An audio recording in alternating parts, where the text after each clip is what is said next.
बच्ची, क्या कर रही हैं आप? कुछ नहीं भाभी। अरे एक बात बताओ। बोलो। भंडारा चल रहा है, भगवत हुआ था, चलोगी वहाँ? चलो धीरे से चल पड़ेंगे, सासू माँ को और अपने भैया को मत बताना लेकिन। तो आप चोरी मत करना कुछ।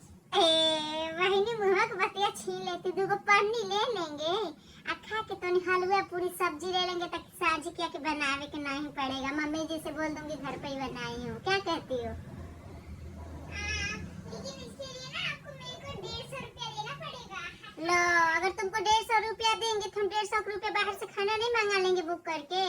ब्लैकमेल करती हो। 150 रुपया नहीं दोगे तो हम तो बता देंगे। आई मानो जाए दो तो तक बताइबा कहीं कोई लोग भंडारा लग रहा है, बतावा मानो, बता भी देती हो। 150 रुपया के लिए। अरे मानो ये तो हम जइबो करते हैं, ऊपर से बढ़ हमारा चोरी हो जाता है, कभी चप्पल कभी कुछ। डिस्काउंट देते हैं। देखो हम तो के 20 रुपया दे ना, 20 रुपया दे ले चलबू तो ठीक है, माने तो कोनो बतिया नहीं बा मानो।